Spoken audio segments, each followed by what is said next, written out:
Hello, everyone, and welcome to this episode of Padawan Unlimited. I am your host, Gil, and today I am joined by Casual Tryhard Rob and the assassin, Corey. How you guys doing? Oh, McClunky no. Assassin. The new nickname here, huh? All right. All right, to context, being Corey played against each other at PQ this past weekend. Bringing a deck that he knows beats mine, and then we got paired up round one. And then he beats me round one. I got tilted. And then I threw a pizza on the floor. No, I'm just kidding. I didn't. And then he goes to... It was on the roof. He goes on to defeat another teammate, I think round two. And so we're round three, and we all just doesn't feel good the entire day. So it was a hit job. It was an inside job. He infiltrated our competitive team, find out what we're playing, and then took the deck that defeats us. And doesn't win against anything else. That's not entirely true, but we'll get to that in the meta. Oh yeah, we'll get into that in the meta. It was Palp Yellow versus my Anakin Cunning, and then the Yoda Red Force. Yoda Red Force. Yeah. So, yeah. So that's gonna call him an assassin for the next couple of weeks, or some derivative of as such. Maybe Hitman Corey. You know. I'm surprised there's no invectives being thrown around.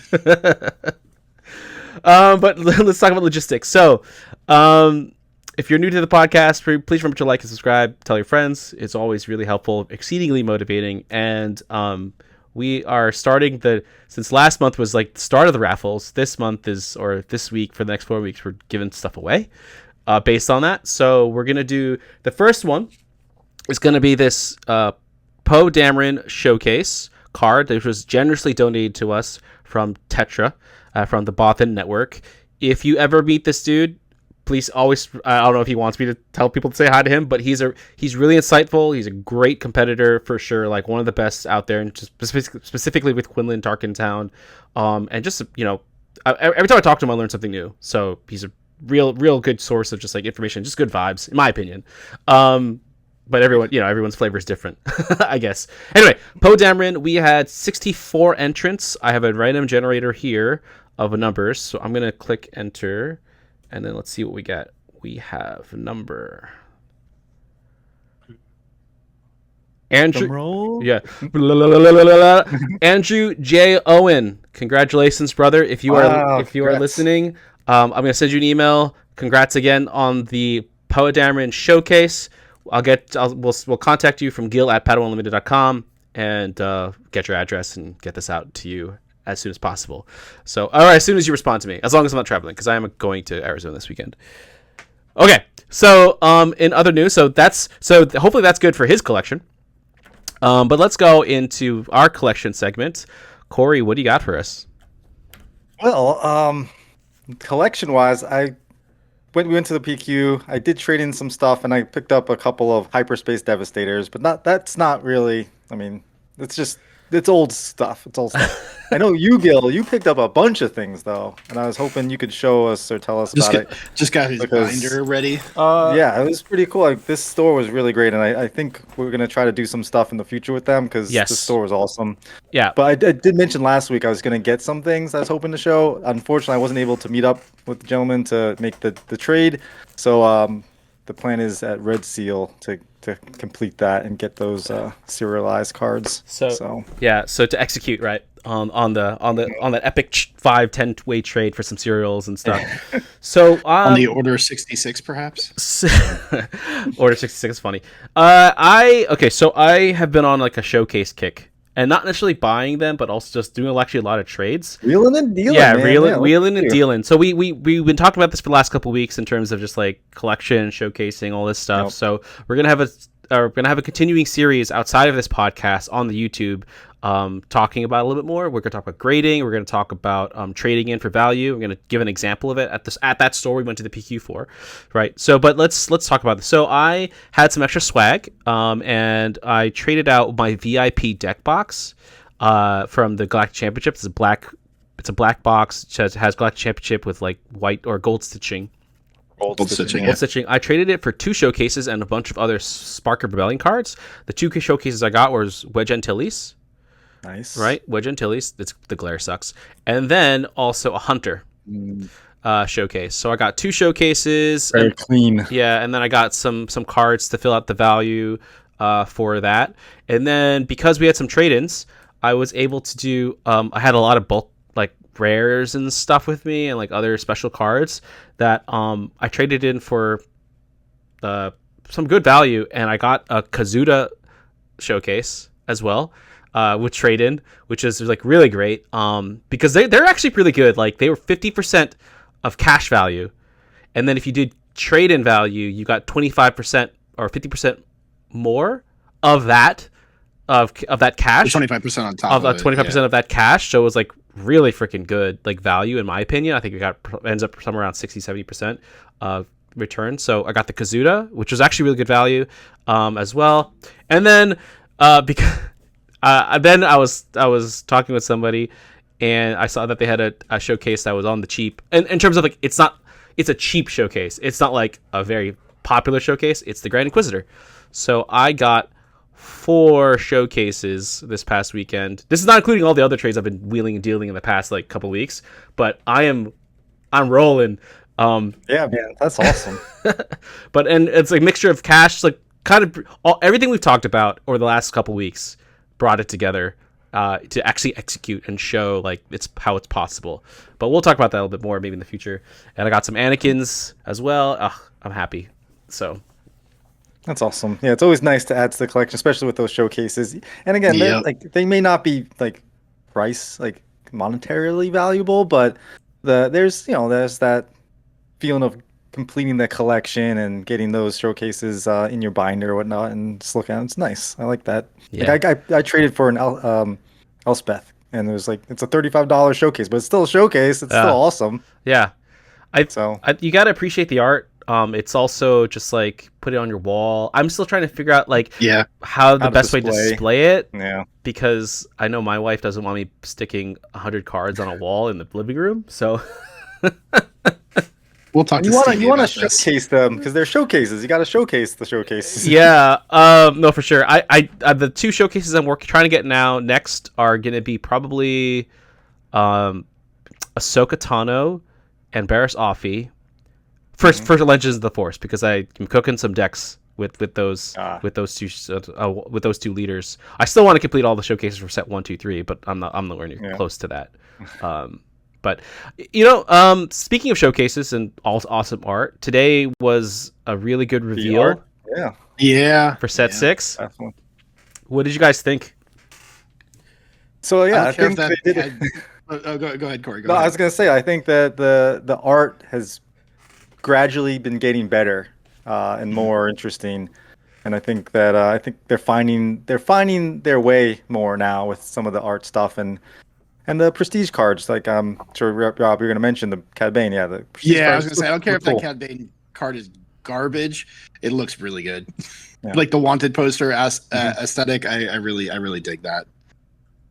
Yeah, so like with the art stream they did today, they got to show some art from different cards, events, and units. We don't know what the cards are. They didn't name them or talk about their abilities or what they are going to be for, but they did showcase some artwork for the new prestige treatments they're going to have. And the highlight of the prestige this time around is going to be propaganda type cards. So for the officials, they're going to be those propaganda poster types like I want you, that kind of propaganda style. And they had free reign. The artists had free reign to create whatever propaganda style art they wanted for those specific characters. And then for the renegade style artwork, it was more of like that hologram type of messaging style. So it's got that staticky look to it a little bit. So they're saying the foiling is going to be very interesting with that and how they apply it on these cards. And they look great. Definitely check out either whatever social media or social content areas that you can to find it.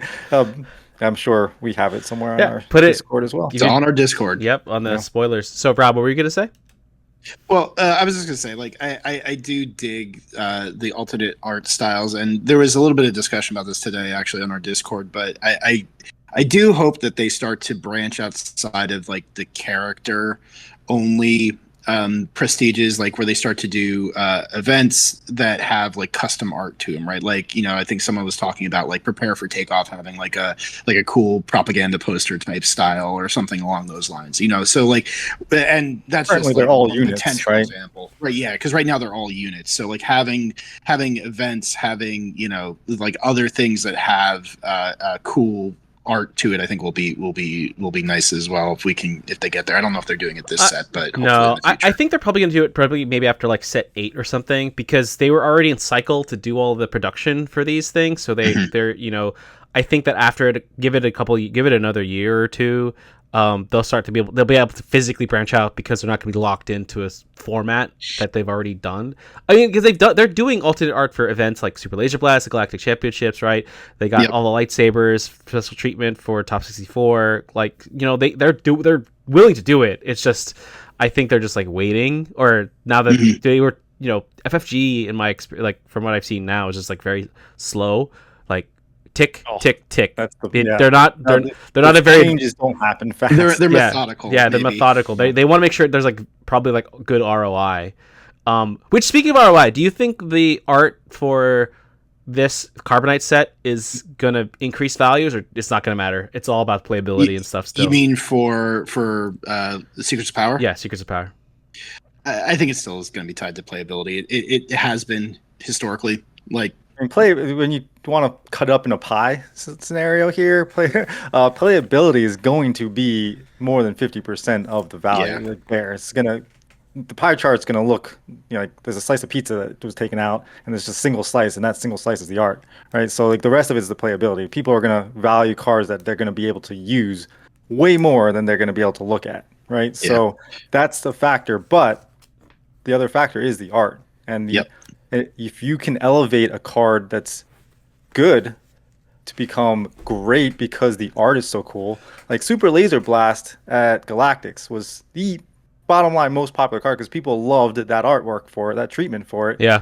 And it's really only good in a couple decks. Like you're not playing that in every deck. It's like Force Throw is in every Force deck, right? Red Aggression deck, right? That's going to be in everything. But every blue villain deck is not playing Super Laser Blast, right? Yeah.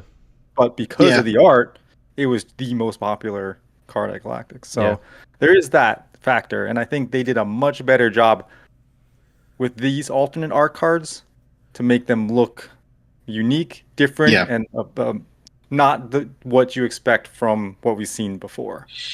Yeah, I mean, I think I've said it before, but I was a little disappointed with the Legends of the Force prestiges. Like the triptychs were cool, and the diptychs were cool, but like everything else was kind of garbo.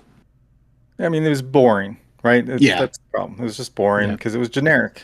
These have character. They have a little more life to them. They're a little bit more interesting because they have a theme that's unique to the card, and it's way different. Like Vader unit prestige card and Vader card, like in the Legend of the Force, like the regular card, not much different. Like, it's Vader, and he's holding a lightsaber. These propaganda cards, the whole theme of them, the ordering of where the name is, they took out the unique symbol thing from the text of the name because they wanted it to look like it was part of the art and not something that was a label across the top. So them changing that is going to help with the value of these cards. I think. I still think there are too many of them. I think they should be more more rare. There's 22 propagandas. 43 total. Yeah. Right. 43 total.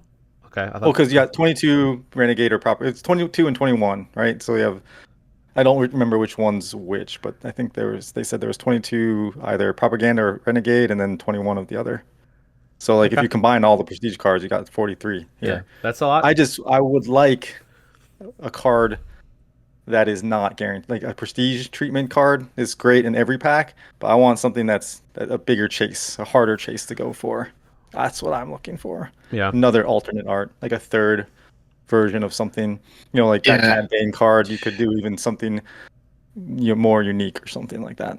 Yeah, it's a little bit like, and I'm gonna reference another card game here, but what Bandai does with both One Piece and the Gundam card game, where there is the the highest rarity, and that has a special treatment to it. But then there's actually 2 levels above it. There's one level above it that's a plus variant that gets an alternate art, and then there's a plus variant for very few cards in the sets. Usually in the first set for Gundam, for example, it's been 3 cards in total that have the plus treatment. And those are like ultra rare. But doesn't Bandai or Bandai have their own like proprietary like way of printing cards though? They do. They have the embossing and the special foiling, and like I don't know if it's proprietary, they just have the special machines that do it, but they have and they're all printed in Japan. That's the other thing. So it's like comparatively, like they have a lot tighter control over like what they're getting and what they're outputting. But again, like even if you just take that as an example, not necessarily for the printing types, but just like the levels of rarity, right? There's the regular, then there's one step above it that's the alternate arts, and then there's another step above that that's like the ultra, alternate. The difference here is because they do that with Prestige. They have Tier 1, Tier 2, and Tier 3. They already do that. But the difference here is the art is different. Mm-hmm. And that's where I think is they're missing out on. Yeah. And the biggest thing for me is like, and I think we saw it in the Discord, is like, why not have a cool base that's like a 1 in the 12 chance or something, like because back in the day when you got a showcase, that was like you were jumping out of your chair and like running across the store and like you did this exact thing. What now? If you open a Carbonite box and you don't get a showcase, you're like disappointed. Like that's where you're like, what the heck? I got gypped. I want that feeling again, where it's like, all right, I opened this base and I had a 1 in 12 chance. It's 1 in every 2 boxes or something of carb. Not like it's like that's where I think would be interesting, where you could do that. And with bases would be great, because having a cool base, like those acrylic bases are cool. Like people like look at it like, oh, this is different. This isn't something I've seen before. So and they're always there, right? You just like with leaders, you're gonna have them on display at all times. Yeah, and I think that's why like showcases and bases, for example, are particularly sought after, because again, they're just like, oh, they're always there, they're always out, so you're always seeing it, versus like cards that are shuffled into your deck. You might see them, you might not. They might not be on the table for very long. Okay. Well, I think suffice to say, there was always room for improvement.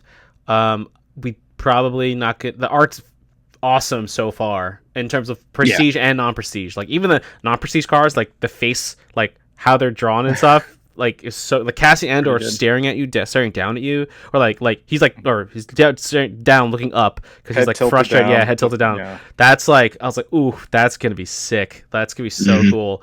But okay. Which also, random note.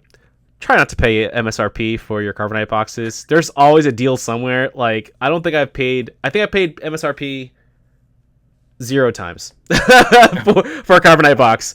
And I mean, so have a relationship with your local game store if you are so inclined to buy Carbonite boxes. I know it is, support them so that way they keep getting them. It is pretty expensive. I know it is pretty expensive. So if you're not, I'm just saying that like if you are looking to try to find that, go support your LGS definitely. And if not, get regular boxes or singles. I don't know. However floats your boat. I'm actually paring down and going to the singles route anyway too. I think I might be doing the same this next set too. I'm not 100% yet though. We shall see. You gotta save the money for like the really like the cards you can't get, like regionals in Spain, that we're not gonna get access to those black packs. So that's what you gotta save for money for. All right. Moving on to the next segment. Collection after collection is Meta. What do you got for us, Rob? Oh boy, was there some meta stuff this week. Now you got me saying it. Meta. Okay, so we had quite a few PQs this past weekend, including one limited PQ. So in the US and Canada, there were a total of 10 premier PQs, 1 limited PQ. And then there were also a number, 1, 2, 3, 4, 5, 6, 7 across Europe, and looks like Mexico as well. So Latin America. So there were a lot of PQs this weekend. Now, outside of the US and Canada, the meta looked kind of what you would expect. It was Han Blue Force, Anakin Blue Force, and Sabine ECL were the big winners in all those. However, in the US, we had some variety. And when I say variety, we had 10 PQs, and we had 9 different decks that won. The only repeat was actually Sabine ECL. Queen Sabine, baby. Yeah, so Sabine took down our relatively local at Cherry Hill, and it also took down another one at, where was this one? It was in Rochester. But again, 9 different leaders. So we had the discussion a couple of weeks ago about what constitutes a healthy meta, and you can look at this and just go, wow, it was drastically different. You had everything from Kira Data Vault, Poe Data Vault, Quinlan Tarkentown, but you also had current leaders. You had Boba Data Vault taking one, Palp Yellow, which Corey was saying was garbage against everything, but it won a PQ. So there was quite a bit of variety out there. But interestingly, as I was kind of digging through, one of the things that I saw that kind of surprised me a little bit was the downturn on Mother Talzin. So Mother Talzin was only in the top 8 of one PQ. Mother Talzin Red specifically, sorry. Okay. Was only in the top 8 of one PQ, and it was like 6th. And then there was also a Talzin Yellow that placed also kind of low, but other than that, it basically kind of, I don't want to say it's disappeared from the meta, but it hasn't shown up in the top 8s. Kylo Tarkentown was showing up. Kylo Tarkentown did take the Mobile Alabama PQ. So the decks from the tops of the Galactic Championships, Kylo Tarkentown is still there. But Mother Talzin seems to be a little bit on the downswing, and I don't know if that's just because the meta is adjusting to her, or people have been kind of trying to counter Kylo. I'm not 100% there. I think personally, and this is just a feeling, right? This is just the Force working its way through me. I think just people in this game want to play what they want to play. They don't really care about the meta. Tryhards really care about the meta. But then, someone like me is going to be like, nah, I'm going to try my own thing and see what happens, which then means it's like a tier 3 deck that's good against some stuff, but bad against others.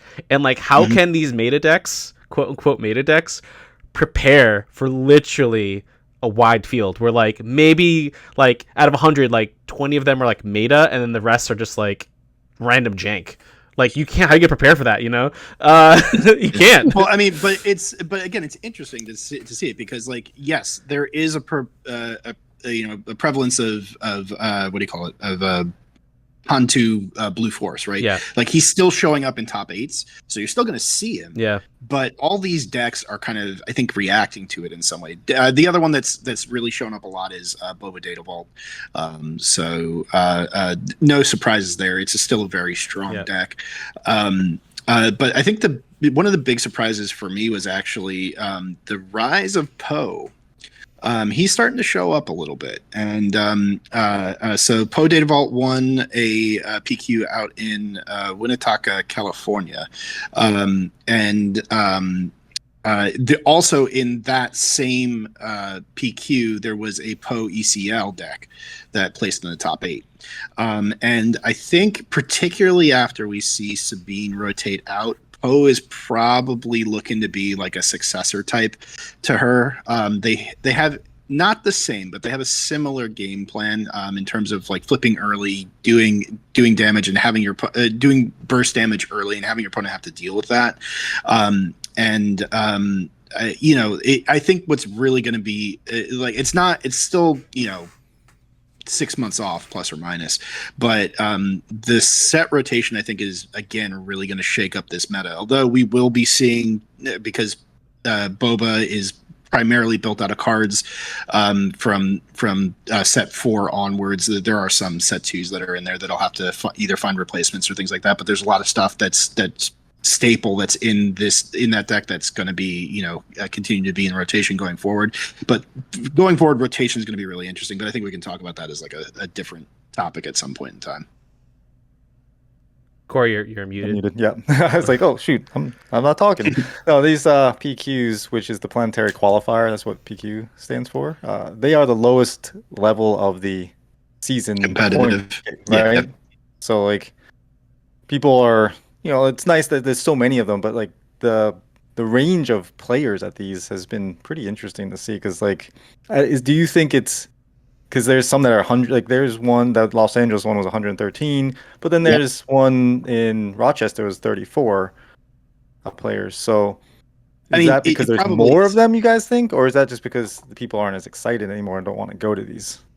I think it's a little bit of both. I mean, again, like if you look at the fact that there were 11, including the limited PQ this weekend in the U.S. and Canada, and there were some particularly in like this area, for example. So like there was one in Cherry Hill, there was one in Rochester, New York, there was one in Massachusetts as well. And so people that might have traveled from like Rochester down. Or from Massachusetts down to the Cherry Hill one, didn't do that because there was one that was more local to them.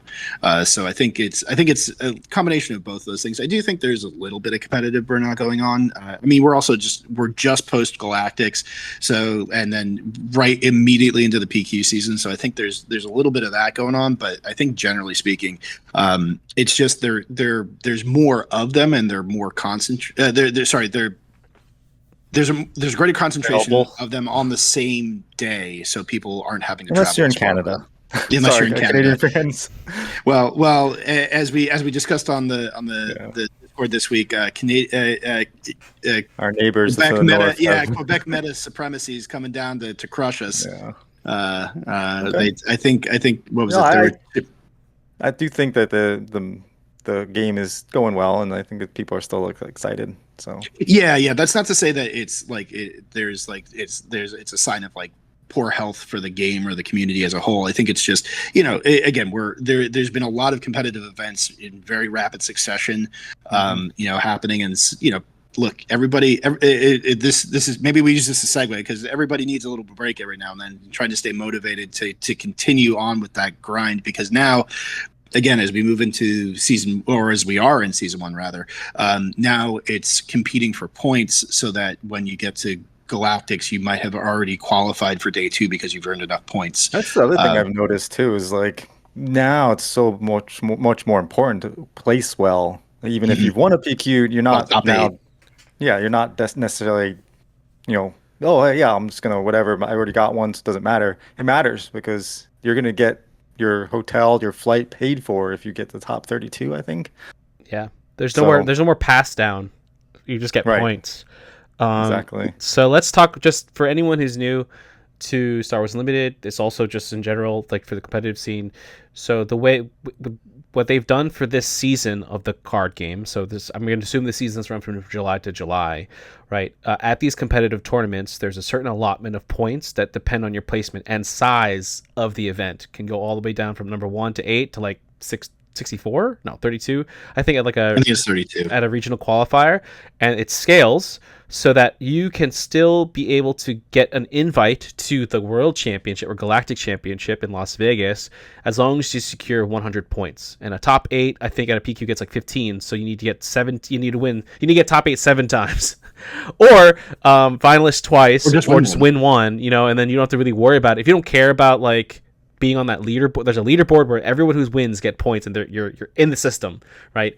If you don't care about that and you just want the 100 points, great. If not, like Corey mentioned, there's prizes or there's incentive to get it because you can get an entire paid-for trip to Las Vegas for like 3 or 4 days, which is everything, which is like awesome, right? Just to play the game. Like think about the return. Insignificant. Yeah, think about the return on investment there. Really good. Okay. But and also just separately before we go to the next topic, the meta is really, really wide. Some people it is might not agree with that or think that like it's still not healthy, but I think that's to me like the definition of like diversity, right? Like there's so many different decks that are potentially viable, right? There's no one dominating oppressive deck that's out there. So now's the time to experiment. Do it. I know I'm doing it. Cooking up some decks on the Discord and stuff. So jank. Yeah, love me some jank. Hey, I took an accounting of all my wins and losses at tournament play for the past since I've started this, or since it was recorded on Melee. I'm at 52% win rate with my jank decks. So some of it's Sabine, but even then I do like weird Sabine stuff half the time, right? I 170 something. It's jank, but it's Sabine. Yeah, but I'm like 170 something wins, 150 something losses. So I'm like literally like 52%. It's crazy. I was like, oh yeah, I remember this. I remember this tournament. I played Ray Blue. Anyway, so let's move on to the next topic, the main segment, which is just staying motivated. Right, we've done a lot of collection stuff in the last couple of weeks. We've talked about more game oriented stuff. So let's go back into the psyche of it all. Of like, how do you stay motivated within this game? You alluded to this, Rob, earlier a couple moments ago about how there is kind of competitive burnout in some sense, but there's also other things that could potentially burn you out, or just not motivated to collect or anything like that. So let's talk about that. Since you brought it up before, Rob, what's on your mind? Talk to us. So I've been struggling a little bit just because I played like absolute garbage at the at the Galactic Championships. In the last couple of PQs, I haven't played particularly well either.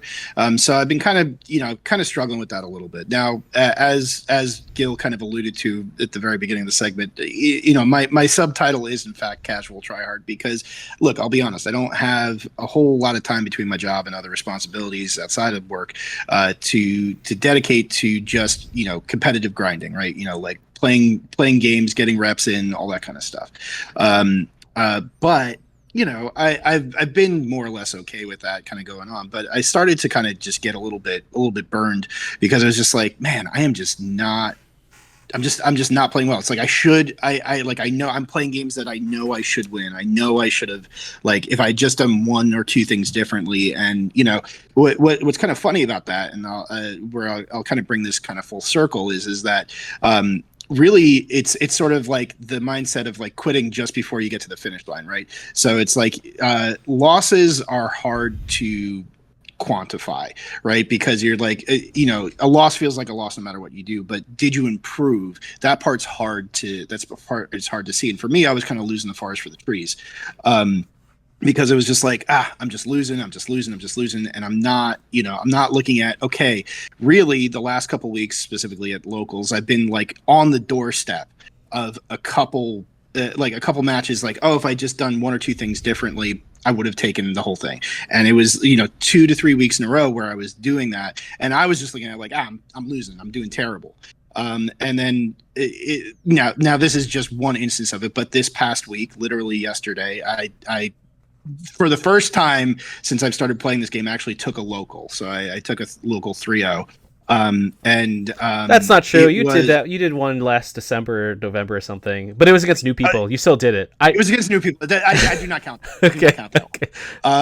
This is against like other McClunky players that you guys run into on the regular, and it was a little bit enlightening because it was like I kind of took a step back. I was like, oh, actually, you know what? I wasn't doing as bad as I thought I was doing. I was just kind of getting tilted. Kind of getting off my game. And in reality, I have been improving. I have been getting better at how I'm playing. I was just kind of so focused in on like the wins and the losses that I wasn't looking at like the things I was doing differently. And it literally all it took was like a couple things and like to step back and be like, okay, this is what I am trying to do with my deck. This is what I'm trying to accomplish, and like sticking to it. Don't get distracted. Don't like all those like little kind of mental error things. This week for me, for whatever reason, kind of clicked in, and I was able to play well, in my estimation, anyway. Yeah. But if I had kind of just gone with my gut initially, which was like, I'm just gonna go home tonight. I'm just not feeling it. I've been playing crappy, and I don't want to continue to feel crappy because I've been playing crappy. I wouldn't have seen that result effectively. So what you're saying is, if it's causing you pain, do it more. Yes. No pain, no gain. No pain, no gain. No pain, no gain. No, but I see what you're saying. In seriousness, though, it's like it's what I had, and what we talked about a little bit last night, Gil, was kind of like what I have kind of had to come to terms with, or not come to terms with, but like accept, is just like, okay, I am a casual tryhard. I'm gonna try to do well at my locals. I'm gonna try to do well at PQs, but being okay with that and understanding like where you fit in, and that's kind of a little bit of the cool thing there, where it's just like, okay, I've kind of come to terms with some of that stuff and saw some results in return. Super interesting, because you took an approach, and that's, you're a working professional, so there's a perspective here. So actually, I'm interested, Corey, you have kids, right? You have a job, right? You have all types of other commitments that we don't have, that a lot of other players have too, right? You hear on other podcasts like Underwhelming Barrage, they talked about how like they couldn't commit to going to the RQS or S sector qualifiers because they have kids that they worry about, and they need enough time to be able to plan for it, right? So that's demotivating when that happens. So tell me about your experience in that sense. Like, how do you stay motivated even to play this game, collect, like when you have expenses and time and all this other stuff, that you have to worry about? Well, yes. So last PQ season, but right before Galactics, I couldn't go to any PQs really. I think you went to any, right? I think I went to one PQ maybe. That was it for actually 2 seasons, 2 PQ seasons. I could only go to one total due to life things, and the life things are obviously more important than a card game, right? So that's not the problem. I don't have any issues with that. But staying motivated in a game, like I'm motivated. I keep myself motivated because I really enjoy the game, the playing of the game, and the camaraderie you have with the people that you meet playing the game. Everyone's got this common like interest and excitement around it. So that helps me stay motivated to participate in something that is more social and not just sit in front of a TV and scrolling through TikTok or whatever. It's like I feel like now like I can get out and I can talk to people, I can make friends, and that helps me like, oh, I want to get up and go and do this thing, because it's something that takes me a little bit away from the life of like having the responsibilities and having these like real life things that I have to worry about. It helps me decompress from those things to help and be able to get back to those with a more energized feeling. And someone I heard like somewhere, it was probably a TikTok or something, but like this guy was saying, it's like when you spill a cup of coffee, like coffee comes out because that's what you put into it, right? Yeah. But just like with your life, if whatever you put into yourself or put into what you're doing, and when people like bump into you and they like give you a hard time or make things difficult, what comes out is what you put in. So if you're putting in negativity and you're like making things negative for yourself, and then someone gives you a hard time or makes something difficult, that's what's coming out, and that energy that's coming out. So like being positive and putting positivity in and being kind and being nice to people and respectful, those things, when things get difficult, that's what's going to come out. And I think that helps to stay motivated when people make things difficult, to remember that is like, life's going to be difficult, and no matter what, it's like choose your difficulty here, because nothing's necessarily easy in life. So you got to choose your difficulty level, and how do you approach that? What mindset do you have when you do that? And just remember, it's just a game, right? This is just it's not life or death or anything. Excuse me, SWU is life to me. Yeah. Okay. I don't have the. If your stated goal is to assassinate all Team McClunky members at a PQ, hey, don't give away secrets here. Then Corey's succeeding at life. Oh my god. Yeah. Hey, I didn't bring it up. My salt is already. It was done at the intro of this. Podcast. I will say, like, it is easy to be impacted by things immediately following certain things, right? Yeah. So like, and it's tough because I want to see my friends do well, and so when they don't do well, that's upsetting to me as well. It's also so it impacts my gameplay going into the next rounds and things. Is like, obviously if Gil beat me, I'd be upset. When I beat him, I was upset that I had to play him, and then one of us had to lose. Yeah. Like, that's upsetting still, and so it does impact your immediate moment, and so that's unfortunate. But it is motivating to see your friends at the same time. I was gonna say, he wasn't this sad when he knocked me out at Hex & Co. Just you, Gil. So just remember that. I didn't knock you out, but like, no, I was happy that I finally beat a Boba Data Vault deck. Yeah, oh my god, I mean, that is not easy to do. Yeah. With Papillo. So oh, sorry, different deck. This is I was going to say that was a Talzin. Okay. So yeah, staying motivated. There's a lot of different strategies here, depending on what your perspective is and what your goals are. I think, and just your life circumstance. So for me, in this sense, like, how do I stay motivated? I always pivot. I'm like the king of pivot, because if I'm not doing well competitively, fine, I'm going to talk to the staff, and I'm going to chat them up and figure out what's going on. Or I'm going to like you said, camaraderie. Like, I seek that in other ways. Like the fact, like Ian Klein, who is Lego Pizza on the Discord and stuff, and one of the reasons I was able to have the relationship enough so I can interview him at Galactics. So watch that video, by the way. It's the day 3 video if you haven't seen it. It's an interview a really good one. Right after the final showdown that he had. It's because he was standing there, and I just came up to him and was like, "Hey, do you want like a beer?"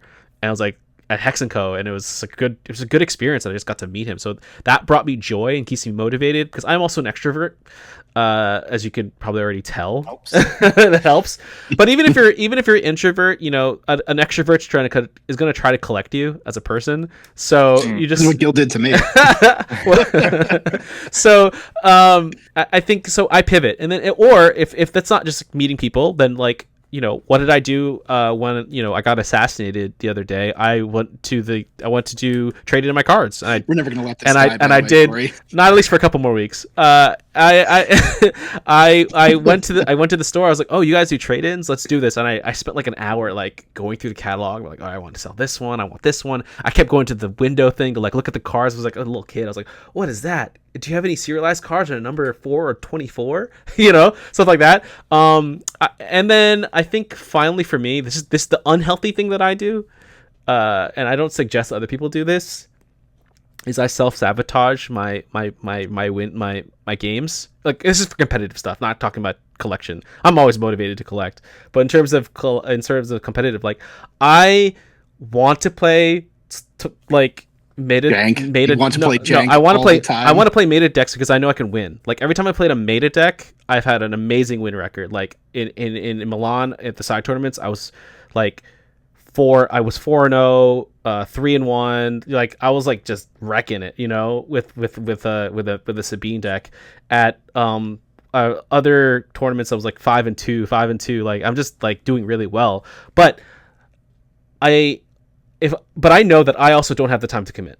So like, in a week, my games might just be locals, or like the off or like when I'm playtesting with people on our Discord, like those are like my games, and that's maybe less than a dozen games in a week, right? And so I know I don't have the reps to like master like a Quinlan Tarkentown deck, a Sabini Seattle, a Boba Fett deck, and like really know the lines. So like, I play decks, like I play my jank, because like it's mine. So if I lose and it's not a meta deck, and I know why, but if I win, I feel friggin' amazing. I'm like, oh, I did that, against that. Like, oh, it just it feels so good. It's completely unhealthy to self-sabotage, but I feel like this is not a bad self-sabotage in that sense. It's kind of like those those soul-like games, right? The video games. It's like you just pound your head against that one boss for hours, and then when you finally beat them, it's just like, oh my gosh, I feel so accomplished because I did this thing without anybody's help or anything else. So that's definitely gonna be motivating.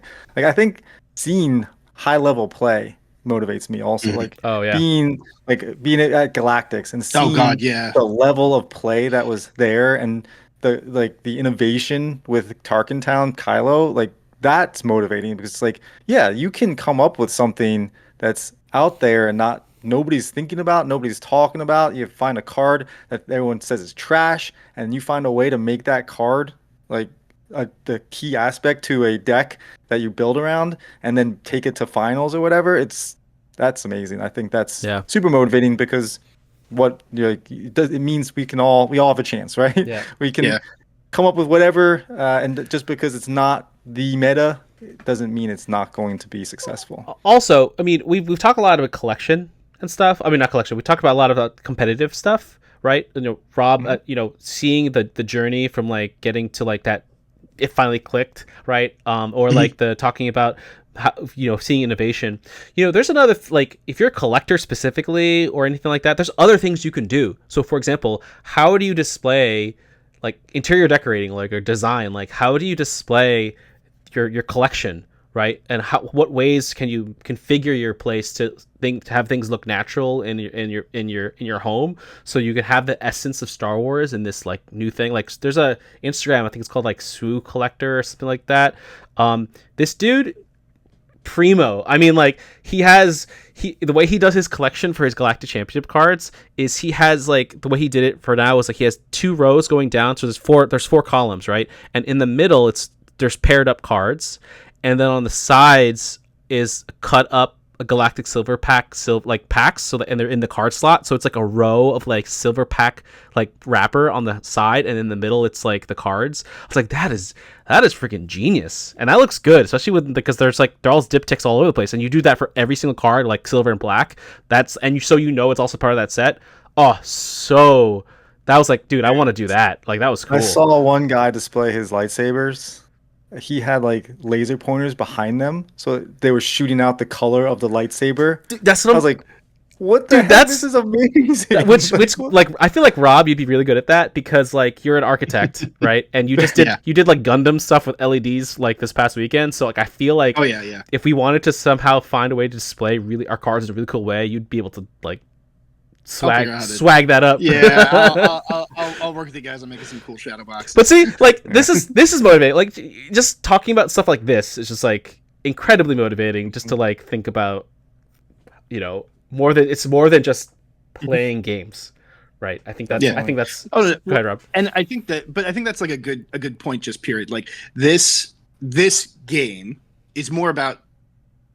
It's more than just playing the game. Yes, we talk a lot about playing the game, but I think what keeps this game fresh and also just it's easy to burn out on a game when all it is we're playing games to play competitively. But there's a community that's around this game that's not just about playing the game. It is part of it, but it's also the other stuff. And Corey, you were alluding to, and Gil, you're alluding to it.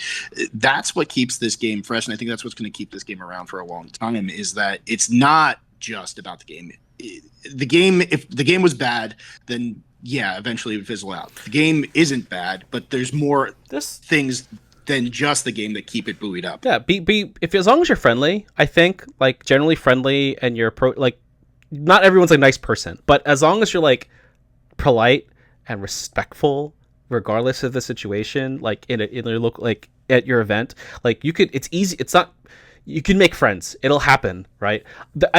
I'll tell you what.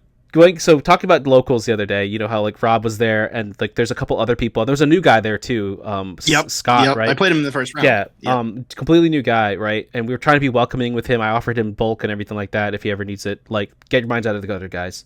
But I would say that like the other 3 people that were there, so these are really strong competitors. They always do really well at tournaments. It's Glue, Mike and Glue, like. I remember like when I first started playing this game, I saw them around all the time. I was like a little intimidated. They were like really good, and like I would lose to them all the time. And like I didn't, I was still always trying to be nice. Like, oh, that's cool. Like this is night deck. But fast forward 1 year later, right? They're like, we're like helping each other like play games and stuff. And they were like giving me tips, and like they're like really friendly and stuff like that. It's it's a relationship, building a relationship with the community. It's just gotta be like nice, and it'll happen, like it's. I think for the most part, there hasn't been really any toxic players. Like there was that one Las Vegas PQ event where there was like some toxic stuff happening, but yeah, there was another one, but yeah. Yeah, for the most part, like I think you don't hear about that often. You hear mostly people lifting each other up, so that's encouraging. Well, and to kind of shout out our locals, Mike, Lou, and V are all very, very good players. And to echo what Gil was saying, like the same thing happened to me. Like I walked in and I was like, oh, geez, these guys are like really good. And I was like, I haven't played competitive card games in 20 years, and I walk in and I'm like, I'm just like, well, I'm just going to bang my head against the wall, and we're going to try, we're going to get better slowly but surely. But to your point, like I've sat down with Mike and Glue and V, and like we've talked about like lines that I've played and different things that like we've happened in certain games, and we'll break it down afterwards, and all of that stuff is incredibly helpful. If they were just kind of like, I'm just here to smash locals and get my packs and go, I don't think that scene would be as I would never go vibrant as it was. I would never go back. Never go back. 100%. Because you have players that are isolating like new players out and just like trying to cannibalize the prizing or whatever. That's not fun for anybody except them, and it doesn't encourage new players to come into the game, and it's not motivating. Like it's not like you're not motivated to go back because now you're just going to lose, and what's the point of just going there to lose? Like unless you have people that are nice and kind. I think I'll leave it at I'll leave it at this since we're rounding out to the hour. I think that one of the best ways to stay motivated with this game is just being generous. I think that we here at Padawan Unlimited try to exemplify that with our time, with the resources, and just like everything that we do. But when I say that it's not just like a money thing, like be generous with like your time, your empathy, right? Your ability to just like connect with people and share like knowledge and stuff like that. Be generous with knowledge and play lines, right? With your bulk, like you really need like 20,000 cards, like probably not, and it's I think that like at the end of the day, if you just stick with that like one trait within the card game, it's like you're gonna be all right. That's my opinion. Yeah. Take it for what it's worth. But again, gentlemen, this was a great recording. Congratulations again to Andrew J. Owen for winning the Dameron showcase card. Hopefully this adds to your collection. I'll also give you this little sticker and like the Padawan Unlimited sleeve. Win a PQ with it, brother. Let us know. It's on the rise. Let us know. And until next time, everybody, may the force be with you.